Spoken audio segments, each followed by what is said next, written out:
this is a big risk, especially for agencies where there are multiple founders or even partners with varying degrees of ownership, let's say. And so yeah, we call this like partner conflict or misalignment. And the big challenge here is like just having this like unresolved tension between the partners can really impact the business in a big way. So it might be the team sees the founders kind of bickering with each other or just kind of not getting along. That can impact morale. You end up making poor decisions. Sometimes you make decisions out of spite for each other. We've seen that, just it and also just there's just like the silos and kind of distrust that kind of emanate from just conflict or unresolved tension. And so yeah, I mean there's a lot, but then I think just tying it to risk more. What's going down the path of conflict, what's the worst that could happen? Maybe we could kind of talk about, yeah, what could this result in? Yeah, beyond kind of the kind of unhealthiness day to day, I would say this could, and we see this where partners just can't get along, can't come to consensus on things, and they just decide to part ways, right? Shut down an agency that previously may have been doing just fine financially, but just two or more people just can't work with each other. Yeah, exactly. I mean, yeah, Yeah, that's like yeah. probably it's kind of like, hey, yeah, we can't do this, and let's get rid of, let's just shut it all down. But Hmm. in some cases, I guess somebody decides to buy someone else out. But then even then, when someone else, when one of the partners, let's say it's two partners, one of them decides to like walk away, things can still go awry because I think the negotiations might take a turn. And so yeah, we've heard such stories as well. Yeah, thinking about ways to like mitigate this, right? Like, how do you prevent situations, at least prevent a catastrophic situation where an agency has to shut down because of this, right? One thing, always starting with the legal aspect. So, do you have your operating agreement really tightly written, where there is some kind of like buy sell mechanic built in, where if a partner wants to leave, what's the mechanism for buying out the other partner at what valuation, so that you're not like having that discussion when there is some conflict and emotions get hot. Yeah, exactly. I mean, it's Yeah. kind of the equivalent of a prenup to some degree. It's kind of like Yeah. you before you kind of so to speak married to your partner in going to business together. You've with cooler heads at that time, if you can really outline the ways to dissolve a partnership or kind of go separate ways or have one person buy the other one out. I think that can save a lot of headache, but a lot of people skip this step. So I think this is one of those risks that you really got to look into early on. Yeah.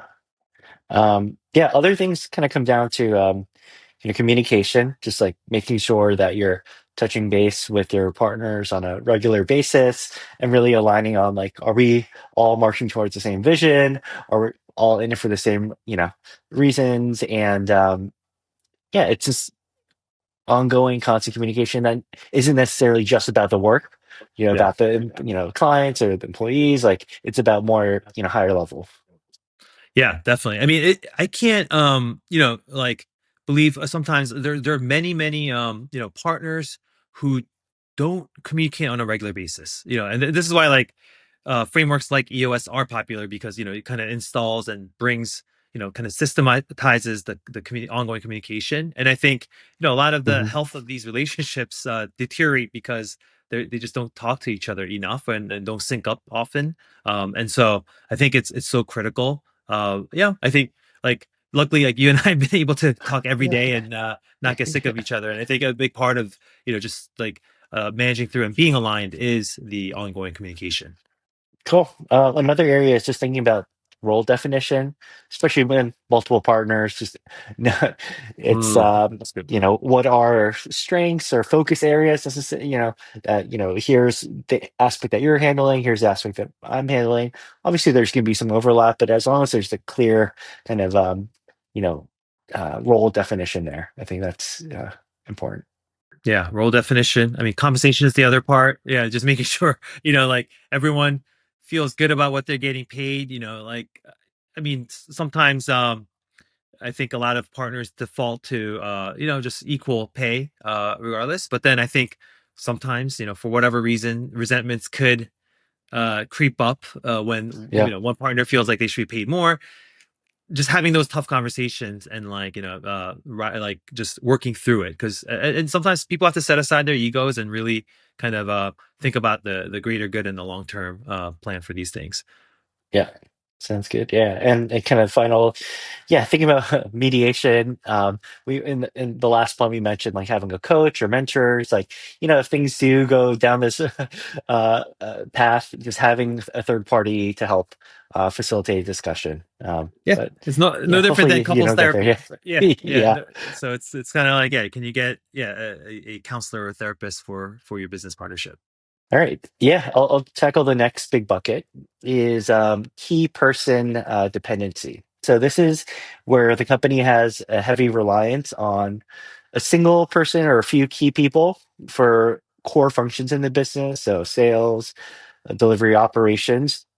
And it could be like the leadership, someone in the leadership team that's critical to everything functioning, or it could be key members of a project team or an account team that, let's say it's your largest account and, the whole project team quits mid-project, you know, big risk for the company. Yeah, 100%. I Yeah. mean, it's all right. So like mitigating this stuff, obviously, you want to have people who are cross-trained, and there's some like documentation of the processes, so that like it's it's not a black box of like somebody owning the knowledge of everything. And I think that's a big one. And then I think like leadership succession plan, especially for the folks higher up, that's huge, because it's kind of like, all right, if you have a COO, or like somebody who's leading business development in the org that you know is gonna be, it could be gone, like who Mhm. can kind of take their place, or at least take certain functions or responsibilities that person was in charge of, to kind of lower that blow.